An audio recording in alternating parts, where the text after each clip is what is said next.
Assalamualaikum warahmatullahi wabarakatuh.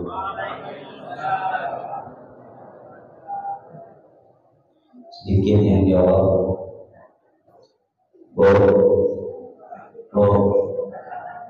Ada orangnya. Ibu jawab salam saya ya. Yang nggak jawab saya doain suaminya kawin lagi. Assalamualaikum warahmatullahi wabarakatuh.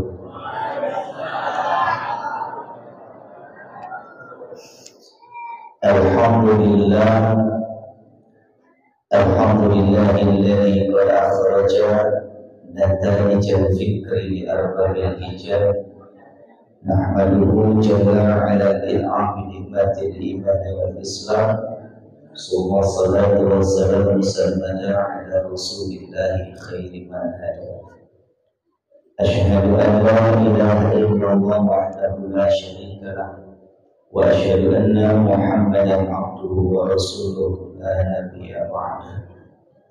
Allahumma shalli wa sallim wa barik ala sayyidina Muhammadin wa ala alihi wa sahbihi wa man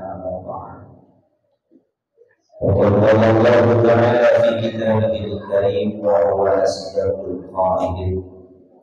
أعوذ بالله من الشيطان الرجيم. بسم الله الرحمن الرحيم. وما ينطق عن الهوى إن هو إلا وحي يوحى. وقال أيضا رب اشرح لي صدري ويسر لي أمري واحلل عقدة من لساني يفقهوا قولي. Maaf, bisa diteruskan. Maaf ya. Sini di sini. Nah,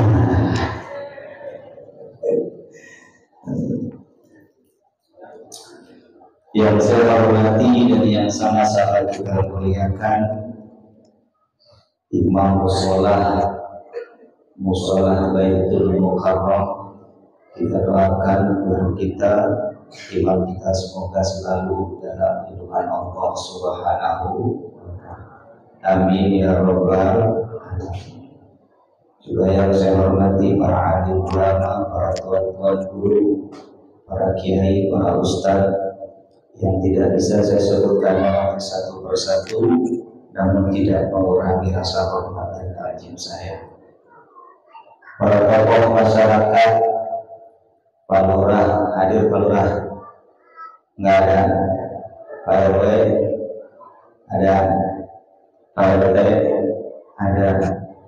Alhamdulillah, kita doain mudah-mudahan pejabat kita pada sehat semua. Amin. Mudah-mudahan selalu dalam lindungan Allah Subhanahu wa ta'ala. Amin ya rabbal alamin. Tidak ada kata yang pantas berucap kecuali mengucap rasa syukur kita kepada Allah Subhanahu wa ta'ala. Salawat dan salam semoga tercurahkan terlimpahkan kepada penutupan Nabi tercinta Nabi termulia Nabi besar kita Muhammad sallallahu alaihi wasallam. Saya mau balas pantun tadi dari para tua panitia. Karena waktu sudah malam, ikan sepat, ikan gabus belinya di Parit Kampar. Lebih cepat, lebih bagus karena perut berlapar.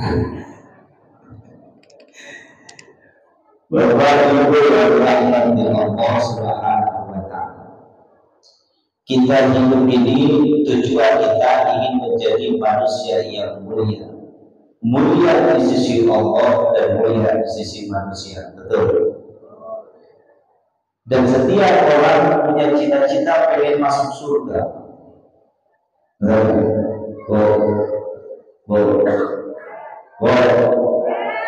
Kalau saya tanya jawabnya ya.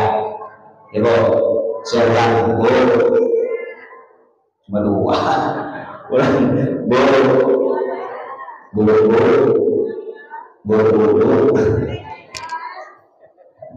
Ibu-ibunya jauh di sana. Kita tes bapak-bapak, ibu jangan bantu, Pak.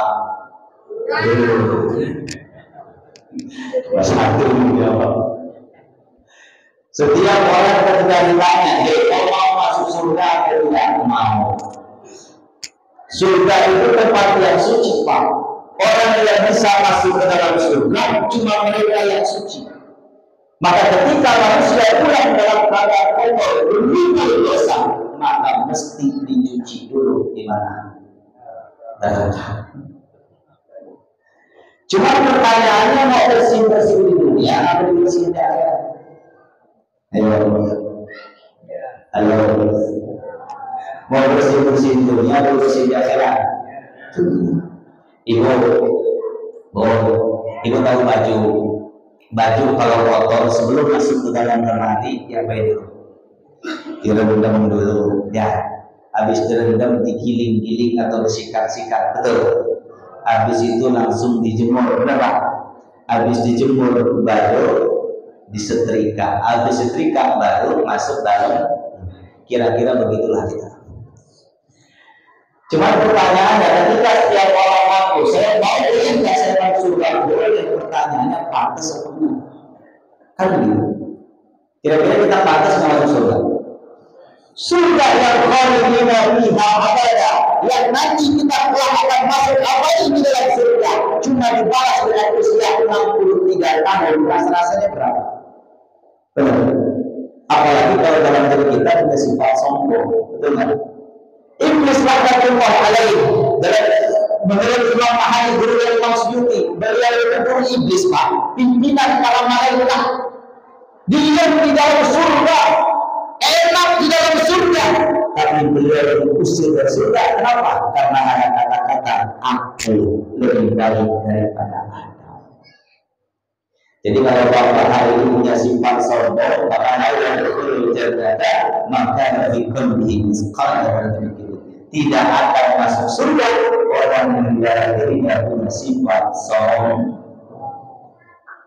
Nah, Adam dulu diciptakan di surga, maka kampung halaman kita, Pak, adanya di surga. Maka kita datang ke dunia ini merantau, betul. Bodoh seorang merantau kalau tak betul-betul pulang. Ini bapak datang dari Jawa, dari Banjar, datang ke sini, pulang ke Banjar, bawa duit 10.000 sampai enggak? Enggak. Bawa duit 1 miliar sampai apa enggak? Sampai. Kenapa? Karena bekalnya baik. Kalau orang pulang itu senang nggak? Bu, pulang senang nggak? Senang. Pulang kampung senang nggak? Betul. Bapak kalau pulang kampung senang nggak? Senang. Bapak waktunya pulang ke Rahmatullah, senang nggak? Senang nggak? Mau bilang senang dapat tawaran. Kenapa nggak senang? Karena kita belajar nangkang nggak berani pulang, Pak. Lalu apa syaratnya kita masuk? Nggak gampang. Ya, man ahabba sunnati faqad ahabbani wa man ahabbani kana ma'i fil jannah. Kata Nabi, kalau pengen masuk surga, cintai aku, maka insya Allah kita masuk surga. Bapak cinta nggak Nabi? Pak, cinta nggak Nabi? Jawab yang keras, cinta nggak Nabi? Gitu, itu aja. Ibu cinta sama Nabi? Cinta sama Nabi atau cinta sama suami?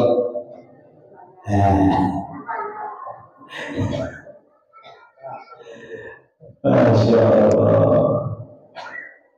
Kalau kita mencinta kepada Nabi, sekedar mengucap kata cinta, Pak, orang itu bisa aja bilang sama istri, "Ma, aku cinta sama kamu." Sekedar ucapan tanpa ada pembuktian itu namanya emosi. Maka cinta itu perlu dibuktikan. Kalau kita ngaku cinta kepada Nabi, bukan hanya sekedar kita ngaku asyhadu an la ilaha illallah wa asyhadu anna Muhammadar Rasulullah, tapi harus ada pembuktian. Apa pembuktiannya? Satu, berbanyak membaca sholawat. Tadi kita udah banyak baca sholawat. Man ahabba syai'an fa aksar min zikri. Siapa yang cinta terhadap sesuatu maka dia sering menyebut-nyebutnya. Betul. Yuk kita baca salawat. Maulana salli wa sallim daiman abada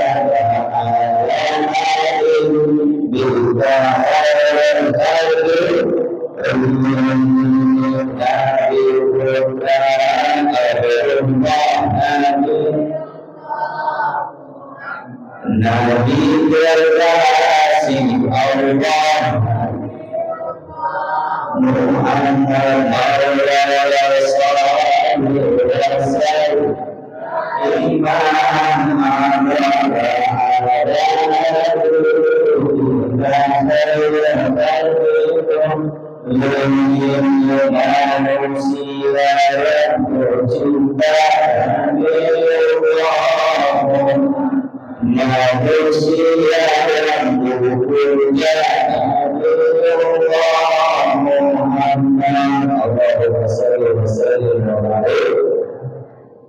Pertanyaan pada salawat dulu ibu mohon maaf, namanya cinta dibuktikan bapak waktu zamannya dulu cinta sama ibu kan pembuktian tuh.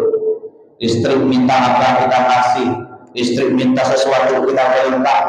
Bukti apa? Bukti tanda cinta. Maka ketika kita ngaku cinta kepada Nabi Muhammad, sering-sering menyebut nama Nabi Muhammad.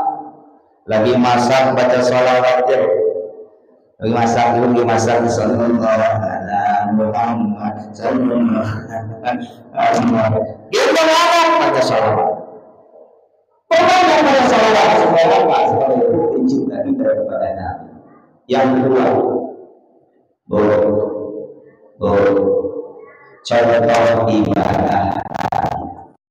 contoh ibadah Nabi. Kalau orang yang salatnya sampai kakinya bengkak, Nabi SAW sampai kakinya bengkak.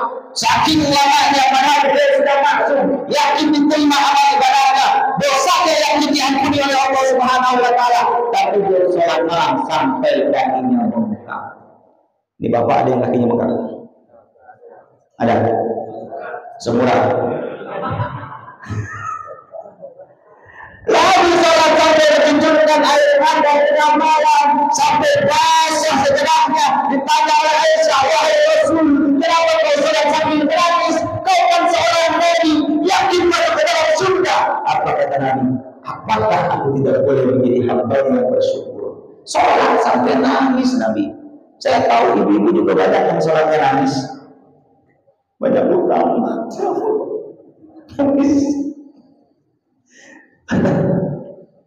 Kalau contoh-contoh ibadahnya Nabi, Masya Allah, Nabi itu luar biasa. Saya mau sedikit cerita Pak. Ada sahabat Nabi, namanya Sa'ban. Siapa namanya? Sa'ban. Ini biar pulang dapat ilmu. Ada sahabat Nabi namanya Sa'ban. Sa'ban itu salah satu Pak sahabat Rasul yang sholat subuhnya tidak pernah ketinggal di belakang Nabi. Sampai suatu ketika Nabi sholat Pak, Sa'ban tidak ada di samping.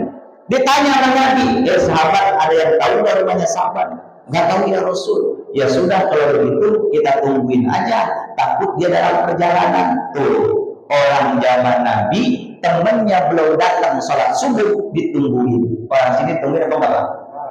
Biarin. Akhirnya karena udah kesiangan, kata Nabi ya sudah qomat saja sahabat, qomat. Allahu Akbar, Allahu Akbar. Selesai sholat, Nabi tanya, ada yang tahu rumahnya Sa'ban? Tahu ya Rasul, saya tahu rumahnya. Ya sudah kita ke rumahnya, kita tengok dia, takut dia sakit, kita tengok ke rumahnya. Tumben yang orang nggak ke masjid. Tuh orang zaman Nabi, kalau dia nggak ke masjid, nggak ke musola, disamperin ke rumahnya. Orang sini samperin apa enggak? Biarin mati juga lepas. Tertinggal waktu ke musola. Datang akhirnya perjalanan Pak, dapat 1 jam perjalanan nggak sampai. Dapat 2 jam nggak sampai. Dapat 3 jam baru sampai ke rumahnya Sa'ban. Berapa jam? Ingetin ya, pulang dapat ilmu. Ya. Begitu sampai rumahnya, Assalamualaikum, waalaikumsalam. Istrinya menangis, ya Rasul, Sa'ban sudah meninggal dunia. Innalillahi wa inna ilaihi raji'un. Tapi saya takut ya Rasul. Takut kenapa? Karena pada saat dia sakaratul maut, beliau berteriak apa teriaknya? Seandainya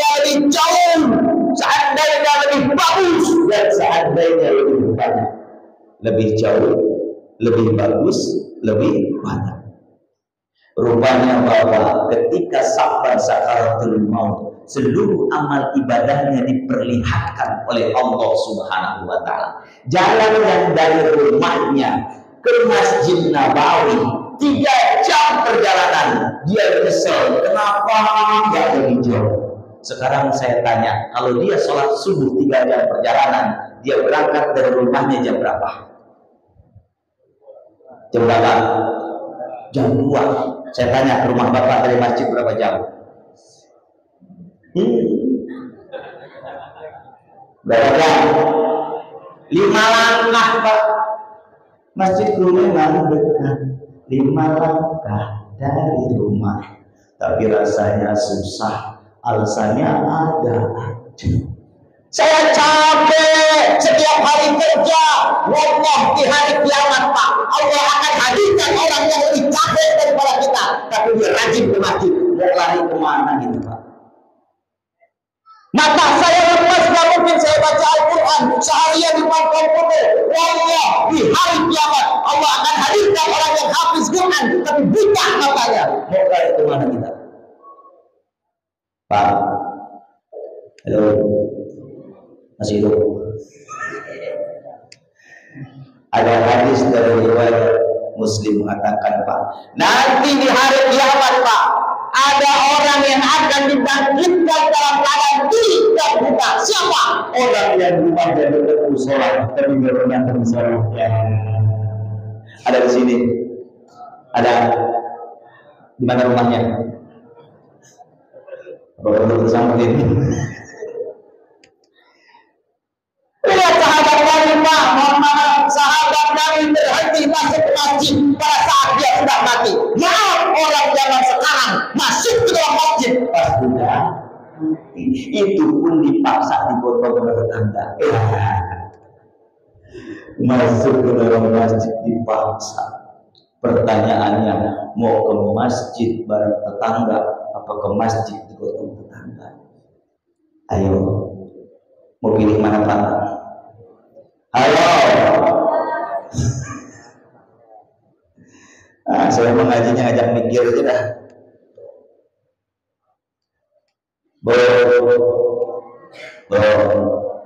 Sholat. Ini musola di sini. Nabi bahkan Abdullah bin Abi Bakr, Pak, orang matanya buta, bertanya kepada Nabi, wahai Rasul, maka saya buta, tidak mungkin saya masuk berjamaah sholat ke masjid bermusola. Apa kata Nabi? Abdullah bin Abi Bakr, apakah suara ajar masih terdengar di telingamu? Masih, ya Rasul, tidak ada rukhsah. Orang buta dipaksa masuk ke dalam masjid. Ini mata kita sudah kelihatan, Pak. Dalam perjuangan Nabi, Pak, Nabi mendakwahkan kalimat asyhadu an la ilaha illallah wa asyhadu anna Muhammadar Rasulullah. Nama Muhammad orang lain harus sebut berapa? Andai terjadi sama nama Bapak dapat risalah, nama Bapak Udin, asyhadu an la ilaha illallah wa asyhadu anna Udin Rasulullah. Orang lain suruh sebut syahadat itu, Pak, taruhannya nyawa. Nabi sampai masuk ke Rasul di undang-undang kafir. Sekarang masjid udah di mana-mana, musola udah di mana-mana, taklim udah di mana-mana, samping rumah ada surau, samping rumah ada musola, masih nggak mau ke masjid juga. Mau tunggu kapan? Tunggu digotong bareng-bareng. Setiap tahun kita ngadain acara Isra wal Mi'raj, setiap tahun kita ngadain acara Maulid. Nabi turun kita sholat berjamaah. Setelah Maulid kalian jamaah lagi, tahun depan yang diadain. Maaf, besok lihat panitianya, subuh jamaah enggak ada. Kalau nggak ada berarti sama gagal acara. Maaf Ustaz, ceramahnya begitu, nggak apa-apa. Habis ini saya pulang. Ya Allah, saya keliling-keliling Wahid Hill sudah hampir 1 bulan, Pak. Mari saya pulang 5 hari dari lagi. Saya dibawa sama Haji Iqbal Senti, ya, si urusan Truk and Travel. Dari tahun 2017 saya keliling Kampar, keliling Riau ini. Alhamdulillah beliau wasilah beliau, dan sekarang wasilahnya Bang Abdullah juga. Saya bisa sampai ke sini. Beliau titip salam tadi, saya lupa. Titip salam dari warga yang dari sini nggak bisa hadir karena beliau masih di Jakarta. Ya, itu Pak. Kita lanjut. Jadi setiap tahun kita ngajarin acara maulid, Pak. Setiap tahun kita ngajarin Isra Mi'raj. Kalau nggak ada peningkatan kualitas iman kita, buat apa?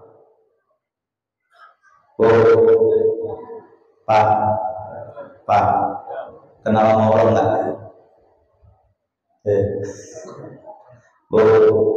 Kenal sama Allah nggak? Mau jawab takut salah. Siapa Allah? Allah Tuhan kita. Saya kenal sama Pak Imam, saya lewat depan Pak Imam. Akrab sama beliau, dipanggil Ustaz, sini Ustaz. Saya nggak nengok, kira-kira Pak Imam marah nggak? Marah. Dipanggil kenapa nggak nengok? Betul. Apa bedanya Allah panggil kita pas hari 5 kali? Hayya 'alas shalah. Salat zuhur jam 12, Bapak salat jam berapa?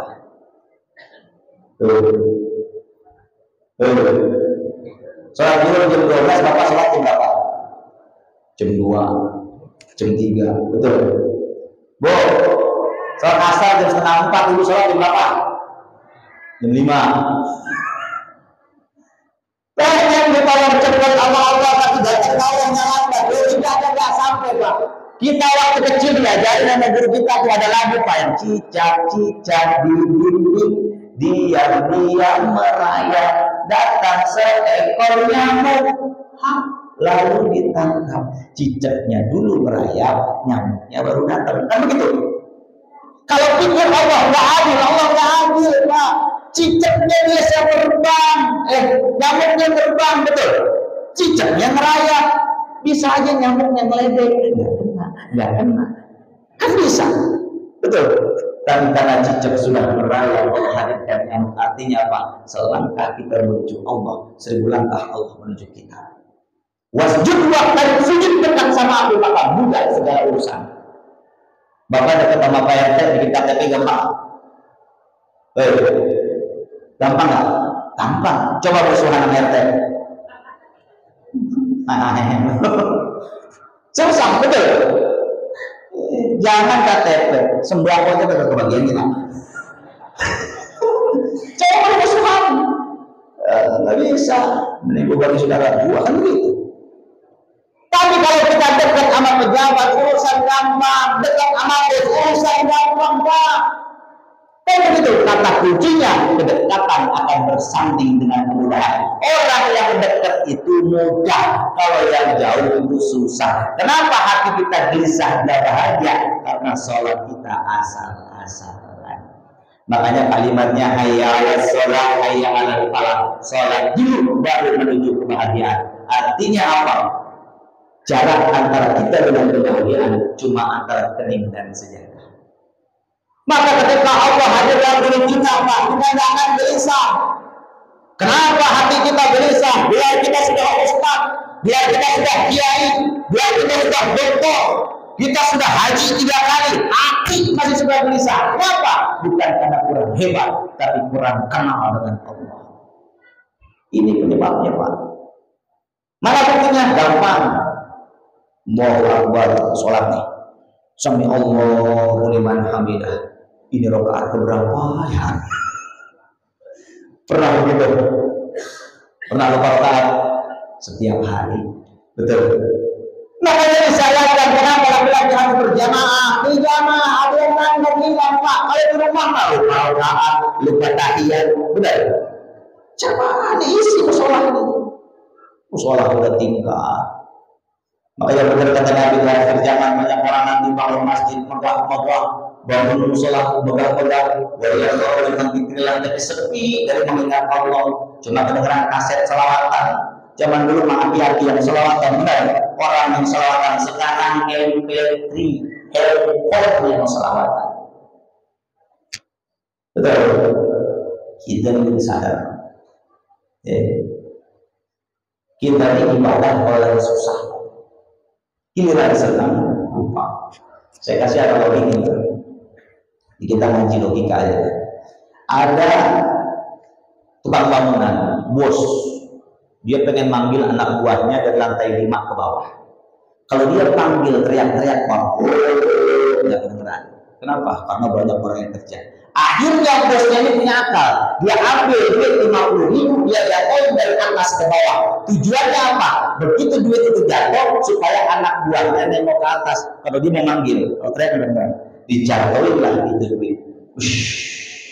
Jatuh ke bawah, sampai di bawah itu duit, apa kata anak buahnya? Alhamdulillah rezeki anak soleh. Bukannya nengok, oh kurang, ambil duit terima 1 juta. 50.000-an kalau banyak kan kok aura-aura betul. Anak buahnya pasti nengok, dia lempar dari atas ke bawah, duitnya aura-aura di bawah, anak buahnya bukannya nengok tapi justru malah berebut urusan duit. Akhirnya bosnya mikir, oh kalau duit dia nggak mau nengok, gua ambil balok 5 meter. Kalau gua lemparin balok dari atas ke bawah, pasti mau nengok, betul. Ambil balok, dia lempar anak buahnya di bawah, kena kepalanya, dia nengok ke atas. Oh, bos saya manggil. Pertanyaannya, apa perlu Allah hajar dulu dengan musibah baru kita mau sholat? Apa perlu Allah hajar dulu dengan musibah baru kita mau sholat? Betul. Kita berdoa mohon maaf, ini lagi hajar dengan musibah, malu dengan Allah. Tapi ketika walhamdulillah wa Allah, karena innal insana harus karena manusia sering kali lupa manakala dia sudah kaya. Ini hati-hati. Makanya jangan pernah menyanyiakan ibadah, Pak. Bekal kita itu kita bentar lagi mati, Pak. Wa inna yawman rabbika ka'alfisanatin mimma ta'udun. Satu hari di sisi Tuhan sama dengan 1000 tahun dalam perhitungan kita. Jadi kalau umur Bapak 63 tahun, di akhirat punya waktu cuma 1,5 jam. Mau dipakai buat apa? Singkat Pak usia kita. Kalau umur Bapak 60 tahun, tidur aja 8 jam sehari, 20 tahun kita bertidur. 20 tahun kita tertidur. Mau dipakai buat apa usia kita hari ini? Padahal nanti ketika di hari kiamat akan ditanya, tidak bergerak lagi seorang hamba. Al-umrihi fi ma'amna. Ketika ditanya umur lo dipakai buat apa, maka bekal kita adalah mencontoh Nabi dalam hal apa? Ibadah. Contoh. Nabi udah capek-capek berjuang buat kita, Pak. Tapi kita suruh ngisi musola aja kita malas, Pak. Suruh ngisi masjid aja kita malas. Pak, mahal perangkat tuh bayar, Pak. Bayar nggak? Bayar. Main judi pakai duit nggak? Pakai. Betul. Itu memang lagi konser dangdut, nyala dangdut, pakai duit nggak? Pakai. Narkoba, pakai duit nggak? Pakai. Neraka yang sudah jelas kita bayar pakai duit, mau kita bayar, Pak. Surga yang gratis nggak mau. Ngaji emang bayar? Enggak. Kita nggak mikirin bayaran, betul. Sholat ke masjid, terus sholat setiap hari 5 kali. Emang mikirin bayaran? Enggak. Gratis datang ke masjid ke sholat, betul. Tapi kita yang gratis justru malah berat. Masya Allah. Ujibatul nari syahwati. Kalau urusan neraka hiasi dengan yang enak-enak. Ujibatul jannati bil makari. Tapi urusan surga justru yang susah. Sholat subuh susah. Dicontohkan ibadah. Seandainya yang kedua sahabat berteriak, seandainya lebih bagus itu kalau dari rumahnya ke masjid dia pakai baju 2, Pak. Ini kalau contoh Nabi, sahabat Nabi, dia pakai baju 2, yang jelek di luar, yang bagus di dalam. Begitu dia jalan, tiba-tiba ada orang yang merasa kedinginan, Pak. Sahabat, saya pinjam bajunya. Kira-kira yang dikasih yang bagus apa yang jelek? Tadi yang bagus di mana? Dalam. Yang jelek luar. Kasih yang jelek, benar. Karena dari luar dikasih. Rupanya Pak, amal yang sedikit itu akan diperlihatkan oleh Allah pada saat sakaratul. Diperlihatkan nyesel sahabat. Kenapa nggak yang bagus? Ini ada musibah menimpa saudara kita. Disuruh ngumpulin baju, kira-kira kita kasih yang bekas apa yang baru? Kasih yang bekas atau yang baru? Baju di dalam karung gitu Pak. Kita kasih orang kena musibah, tambah kena gatal jelas itu. Sehari-hari lebih banyak sahabat setiap hari puasa Pak. Dia makan itu roti satu Pak. Begitu dia celupkan ke dalam dia mau makan, ada orang sahabat, saya lapar sahabat, saya lapar. Akhirnya itu dikasih Pak. Dia celupkan itu dia makan, yang satu dia kasih. Rupanya amal yang sedikit itu diperlihatkan oleh Allah pada saat sakaratul maut. Sahabat menyesal, kenapa enggak semuanya saya kasih? Ini Bapak kalau sholat Jumat, halo, sholat Jumat, ada keropak lewat, kalau keropak, ada duit 100.000, ada duit 50.000, duit 20.000, duit 2.000, mana yang dikasih? 2.000, 2.000, cari yang paling kecil. Ya Allah, padahal amal yang sedikit itu ibu nanti akan diperlihatkan oleh Allah. Makanya ini menjadi sedekah jariah, nanti menjadi sedekah jariah buat kita Pak. Makanya jangan pelit-pelit kalau nyumbang. Kalau ada acara maulid keliling sumbang yang gede. Jangan pelit-pelit ya. Ini ada orang datang udah nyesel, udah ngomel lagi jadi aku udah mintain duit lagi aja. Kalau juga kemarin gitu. Mintain dana, mintain dana. Itu kebiasaan kita. Contoh ibadah Nabi. Yang kedua, Nabi diutus ke dunia untuk menyempurnakan apa? Akhlak. Innamal bu'itsu liutammima makarimal akhlaq. Nabi itu akhlaknya paling bagus. Maaf terutama kepada orang tua. Kita ini sering membahagiakan surga yang baik, bukan dengan surga yang baik. Anak yatim, fakir miskin, dia pulang kita kasih sama orang tua kali. Ada yang begitu? Ada. Ya. Bila nama janda mah baik ada. Bila mama beli, bila nama janda apa? Ya Allah. Giliran nama orang lain nggak boleh. Amal istri kita disuruh pakai rumah yang enggak kita berangkatin umroh. Mohon maaf orang tua kita tidur dalam keadaan terlantar. Maaf Bapak, saya bukannya ngomongin, saya keliling Riau ada ketemu satu tempat saya tidak sebutkan tempatnya di mana. Itu adalah rumah megah dan mewah, cakep Pak. Megah dan mewah. Saya datang masuk ke rumahnya. Rumah siapa ini? Oh, rumah salah satu orang kaya di situ. Begitu saya masuk, saya lihat di samping rumahnya ada tempat seperti kandang ayam Pak. Seperti kandang ayam. Dilihat di samping rumahnya ada seorang ibu-ibu tua, sudah tua. Saya tanya, itu siapa Pak? Itu orang tua saya. Kenapa di situ? Habisnya dia pikir Ustaz, apa aja yang banting di rumah, Masya Allah. Dia tidur dalam keadaan enak, empuk luar biasa. Percuma kau memulihkan orang, percuma kau jadi anak yatim, percuma kau hidup mewah. Kau tidak akan pernah selamat di akhirat selama kau melaksanakan orang tua. Masya Allah. Boleh. Pengen punya anak soleh ya? Pengen Bapak pengen punya anak soleh, Bapak pasti soleh dulu sama orang tua. Kita sering mengukur surga yang jauh juga dengan surga yang dekat. Umrah bisa tiap tahun. Umrah bisa tiap tahun, menangkap bulan bisa tiap bulan. Jangan menangkap orang tua dulu. Kita sering memuliakan surga yang jauh juga dengan surga yang dekat. Ketemu kiai cium tangan bolak-balik, betul. Ketemu orang tua cium tangan. Ini hati makanya. Sahabat itu mati, sahabat. Al-Qur'an itu mati nggak bisa mengucap syahadat, kenapa? Karena lebih cinta kepada istrinya daripada ibunya. Betul.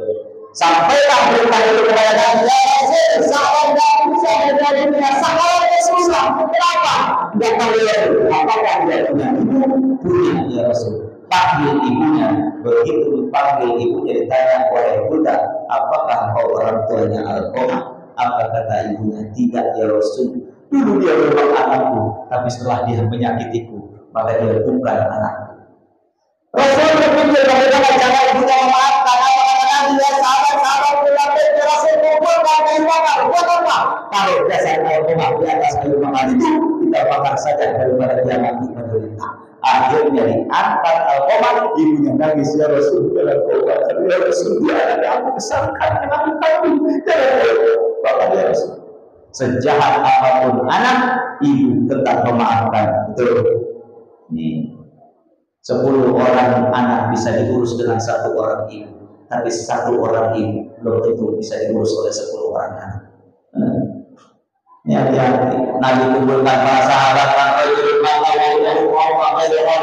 siapa orang yang ditinggal mati oleh kedua orang tuanya, sementara orang tuanya tidak ridho terhadap dirinya, maka orang itu akan mati tidak bisa mengucap kalimat syahadat. Nauzubillahi min. Makanya kalau ada orang tempat mati susah tanya, punya dosa apa enggak orang. Ya Rasul, orang tua saya sudah meninggal. Bagaimana ya Rasulullah? Apa yang harus saya lakukan? Kalau orang tua kita sudah meninggal, apa yang harus kita lakukan? 1, ayat tasadaq wa bi'it al-ta'am, sedekah atas nama kedua orang tua kita. Sedekah. Nggak punya duit Ustaz, al-qiraatul Quran, bacain Al-Quran. Boleh.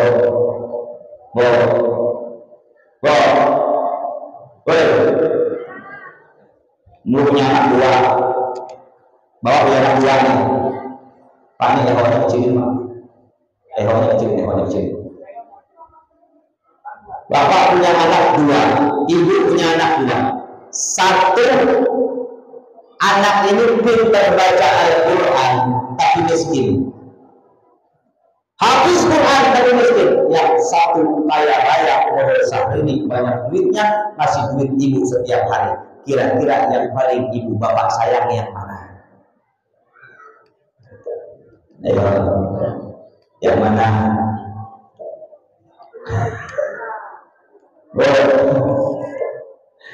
Ibu punya anak 1 miskin, setiap hari datang. Kalau anak yang miskin datang baru anak buah berampok. Miskin tapi habis Quran. Yang 1 kaya raya, boleh Syahrini, duitnya banyak. Kira-kira yang ibu bapak sayang yang mana? Mana?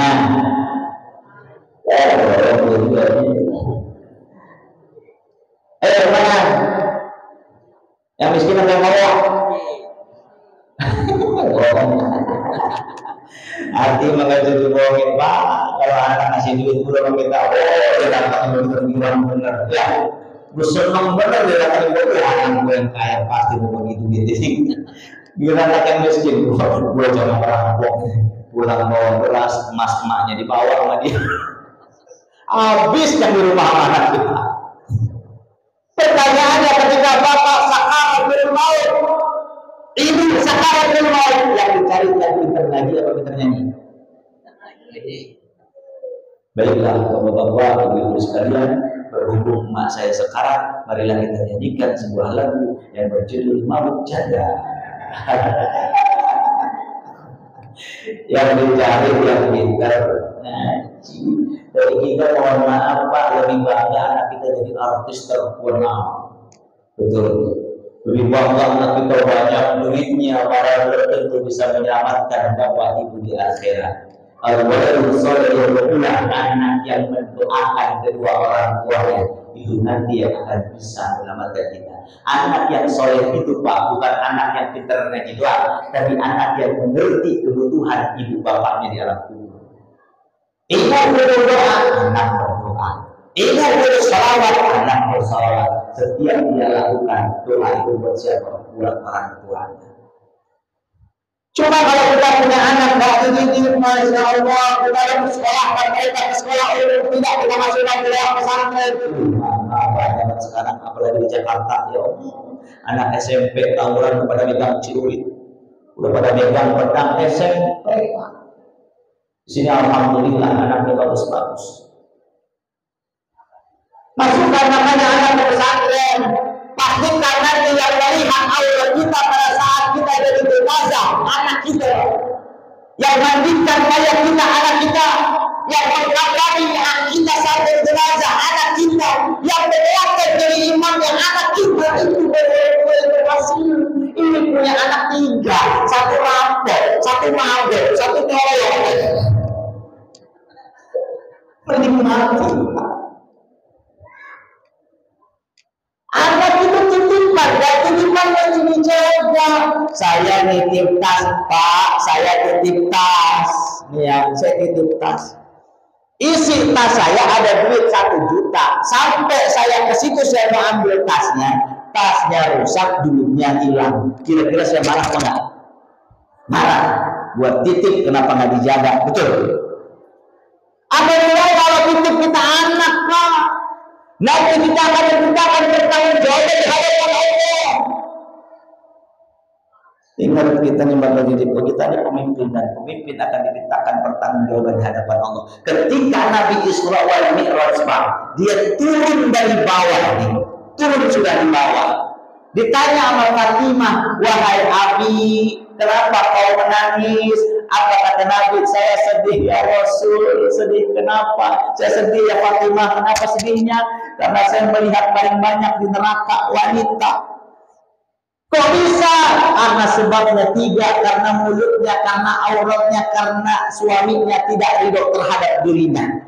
Lalu ketika itu Fatimah bertanya, ya Rasul, kalau paling banyak wanita di neraka, laki-lakinya kemana? Laki-lakinya ada di bawah kemudian perempuan. Kenapa? Karena yang bertanggung jawab ibadah anak dan istri siapa? Suami. Ada dalam kitab Tasyafatul Qulub, ada orang namanya Abu bin Hashim. Dia ini rajin ibadah, sholat ke masjid sendiri, datang rajin sholat, zikirnya lama. Zuhur dia ke masjid, asar dia ke masjid, maghrib dia ke masjid, rajin dia ke masjid. Sampai belasan tahun melaksanakan sholat tahajud, sholat duha tidak pernah ditinggalkan. Suatu ketika dia sedang duduk di telaga, dia melihat di seberang telaga ada orang mukanya bersinar. Ditanya, wahai siapakah bulan yang ada di seberang sana? Apa kata tu orang? Saya malaikat. Bawa apa di tanganmu itu? Saya bawa buku catatan orang-orang yang dicintai oleh Allah. Abu bin Hashim karena merasa dia sudah rajin ibadah, sudah rajin sholat, sudah rajin sedekah, rajin, pokoknya dia zikir setiap hari. Nama saya dari situ enggak dibuka sama malaikat, enggak ada. Dapat 2 kali dibuka, enggak ada. Dapat 3 kali dibuka, enggak ada juga. Nangis Abu bin Hashim, percuma saya sholat dan zikir setiap hari. Apa kata malaikat? Bukan saya enggak melihat engkau ibadah, tapi ibadahmu sendiri kau tidak ajak anak dan istrimu. Kau tak peduli anakmu sholat atau tidak, kau tak peduli istrimu sholat atau tidak, kau tidak beri makan orang tuamu. Nauzubillahimin. Jadi bapak nih mau datang sendiri, sholat ke masjid sendiri, nggak ngingetin anak, nggak termasuk golongan orang yang dicintai oleh Allah. Masya Allah. Jadi mulai besok subuh bangun subuh, bapak bangunin ibu, bangunin istri dan anak, bangun ikut sholat. Sholat di rumah enggak, di masjid juga boleh. Ustaz, kan dalam hadisnya nggak boleh perempuan ke masjid. Itu hadis turunnya di Taif. Zaman dulu Pak, perempuan kalau lewat kalau itu selalu diganggu sama laki-laki.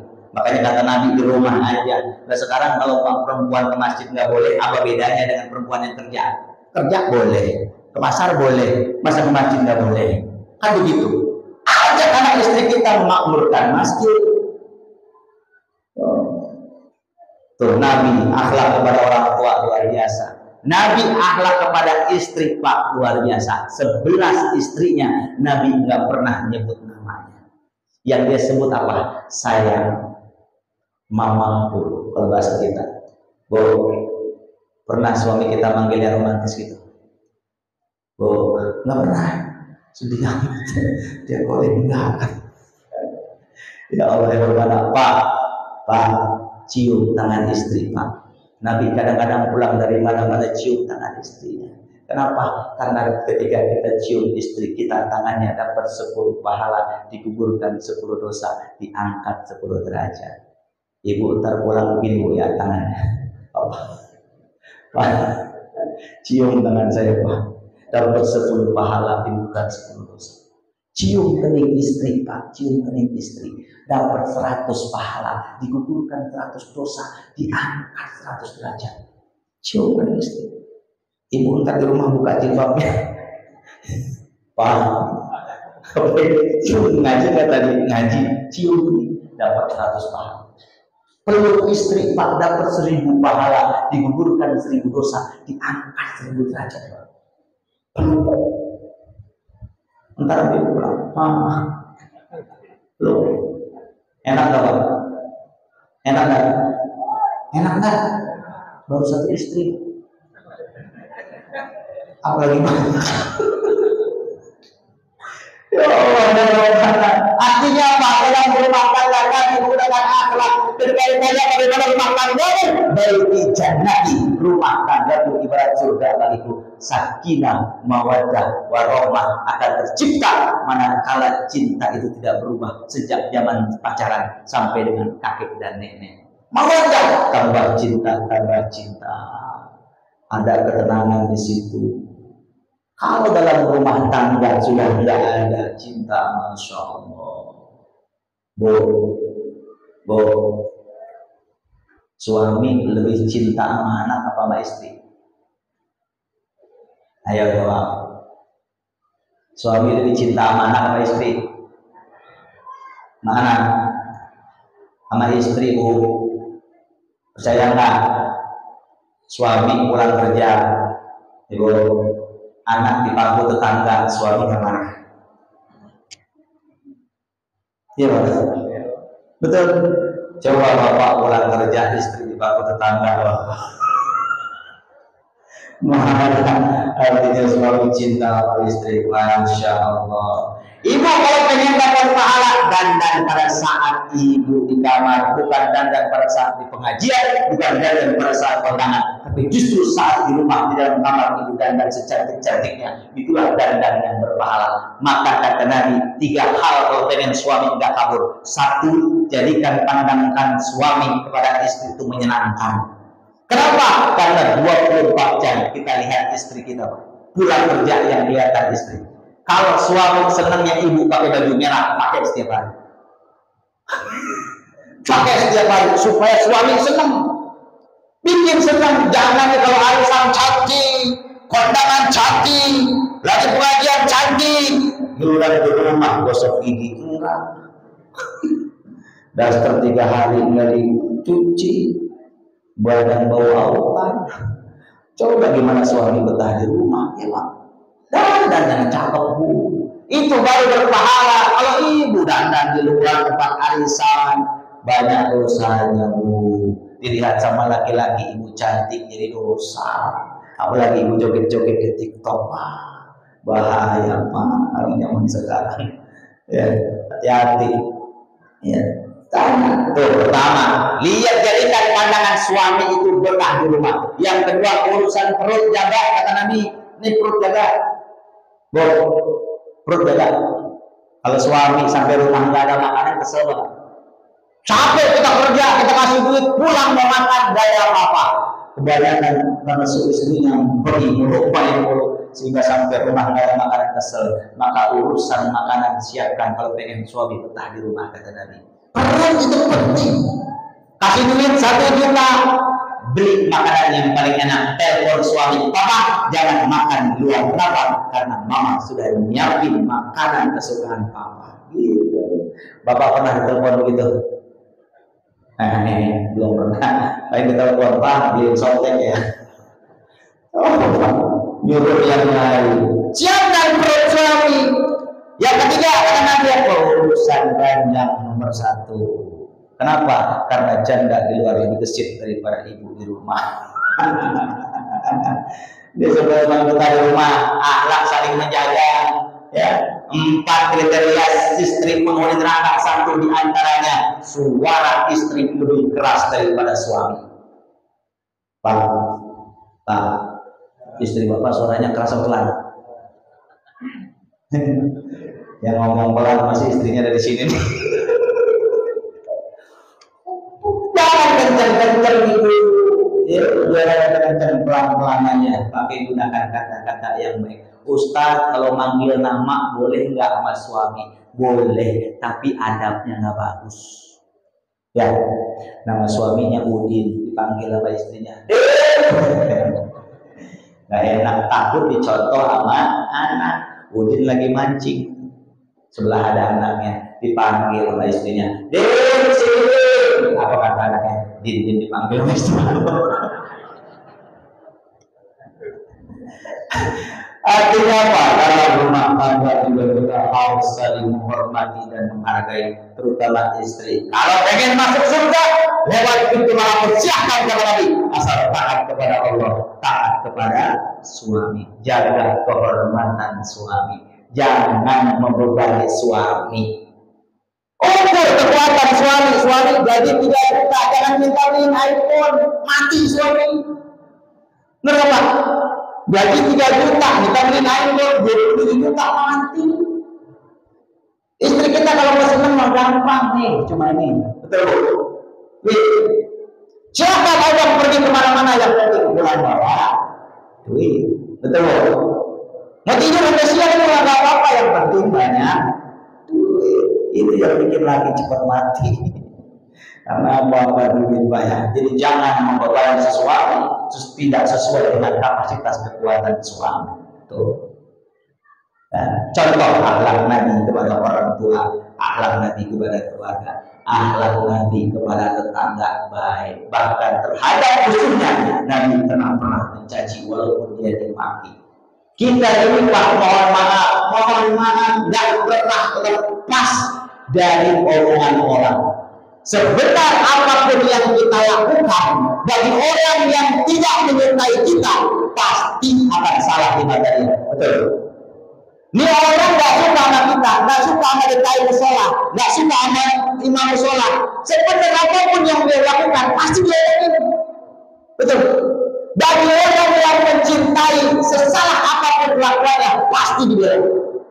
Ini bentar lagi 2024, jangan gara-gara politik akhirnya musuhan. Nah, saling mencaci, saling ngomel, kenal, enggak macam capres cawapresnya. Ingat 2019 pecah dua, kita ada cebok makamret, nyesel saya. Sampai kayak begitu, ada yang sampai tetangga pagar tinggi-tinggi, gara-gara kenal juga enggak macam capresnya.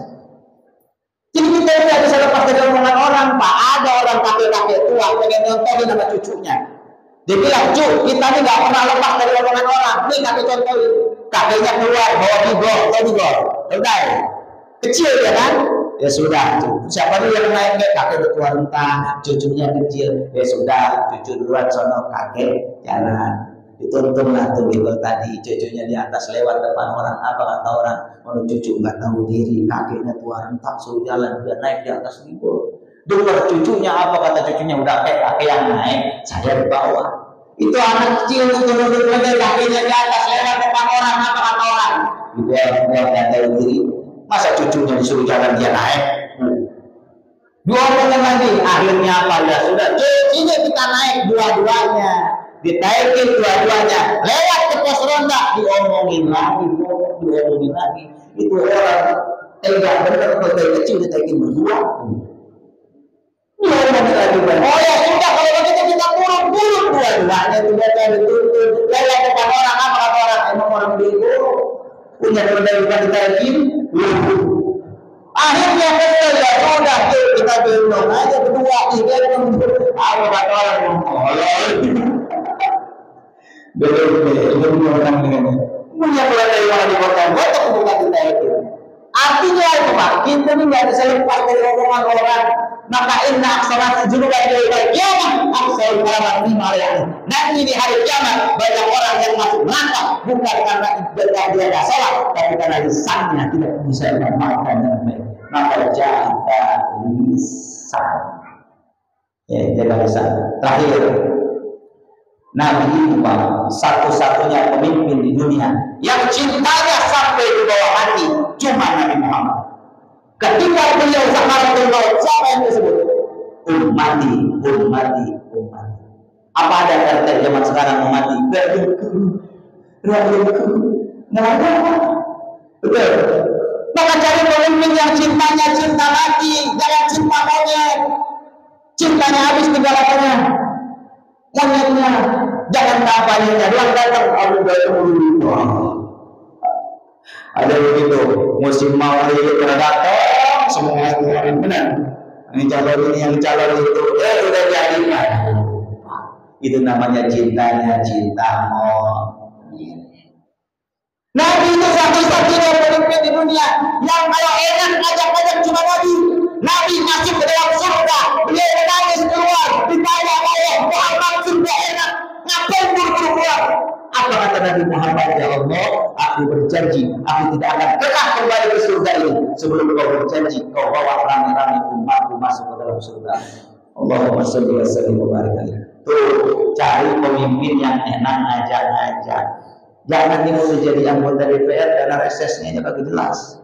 Kalau kebagian kita, jadi yang begitu ini mau jadi menteri korupsi. Aku disebut rakyat dimakan dia. Anak kayak begitu. Cari pemimpin yang kalau enak ngajak-ngajak. Sebelum dia nyalon dia sudah berbuat, itu yang kita cari, Pak. Kalau ada orang dekat, gampang nyariinnya. Kalau dia macam-macam terbakar di rumah. Ya, ketika satu-satunya pemimpin di dunia yang sudah berjumpa dengan Allah, tapi tidak menjadikan dia sombong karena dia pernah bertemu dengan Tuhannya. Maaf, tidak kayak RT zaman sekarang, baru jadi RT udah sombong. Gak mau ngaji, gak mau sholat, sombong. Baru jadi lurah udah sombong. Apa yang perlu disombongkan? Ya, tukang parkir aja mobilnya banyak udah sombong. Ya, yang mobil orang kenapa? Karena dia merasa dititipi, bukan merasa memiliki. Kalau kita merasa memiliki, sombong. Jangan jadi pejabat sombong. Nabi udah ketemu sama Allah, dapat di salah sholat, lupa dengan Tuhannya, dan sombong. Tetap sederhana, tidur tetap di letak kurma, hidup di masyarakat biasa. Kita dalam menjadi pejabat udah sombong. Ditanya nggak mau negur, jangan cari pemimpin yang sombong. Terakhir saya tutup dengan cerita. Apapun ibadahnya, wa ma umiru illa liya'budullaha mukhlishina lahuddin. Apapun ibadahnya, muaranya ikhlas karena Allah. Ada dua orang santri, namanya Udin sama Mamat. Si Udin sama si Mamat ini kerjaannya setiap hari ngajak singkong, Pak. Tahu singkong? Ubi. Jadi ingat sama si Mamat bilang, Mat, Kiai doyan banget guru kita nih sama singkong. Lu bawainnya, lu aja yang bawa. Akhirnya itu si Udin datang ke rumah Kiai bawa singkong. Tok, assalamualaikum, waalaikumsalam. Kiai, ini saya bawa singkong. Kiai kan doyan banget sama singkong. Wah, alhamdulillah, gue emang lagi pengen bikin kue dari ubi. Diambillah singkong dalam rumahnya. Dia bilang sama istrinya, Mah, ini Udin datang bawa singkong, masa pulang kita nggak kasih apa-apa. Mau dikasih apa-apa? Itu ada kambing satu, kasih aja kambing daripada kalian ngurus. Tuh, Udin datang bawa singkong, pulang bawa kambing. Dia lewatlah depan si Mamat bawa kambing. Ada si Mamat, Din, lu kambing nyolong di mana? Enak aja boleh nyolong. Ini berkah rumah Kiai. Si Mamat habis jual singkong, otak bisnisnya jalan. Kalau gua bawain durian pulang bawa lembu, kan begitu. Datanglah dia ke rumah Kiai, tok, assalamualaikum, Kiai, saya beli durian, montong 2 karung nih. Kiai beli mau atau durian? Alhamdulillah, kata tuh Kiai, alhamdulillah. Tadi Udin pagi datang bawa singkong, lu sore pulang datang bawa durian. Dia kalau masuk ke dalam rumahnya, bilang sama mamanya istrinya, Mama, ini si Mama datang bawa lebih enak durian montong. Kita kasih apa? Tadi Udin bawa singkong, kita kasih kambing. Mau dikasih apa, Pak? Punya kambing satu, udah dikasih sama si Udin. Terus kasih apa? Itu aja singkong sisa tadi kasih. Artinya apa? Inilah gambaran orang yang ikhlas sama nggak ikhlas. Apapun ibadahnya, kalau bapak nggak ikhlas, nggak akan diterima. Maka mengikhlaskan semua ibadah kita yang sudah kita lakukan, maka insya Allah berpahala. Kurang lebihnya mohon maaf, yang bicara tidak lebih baik daripada yang mendengarkan. Assalamualaikum warahmatullahi wabarakatuh.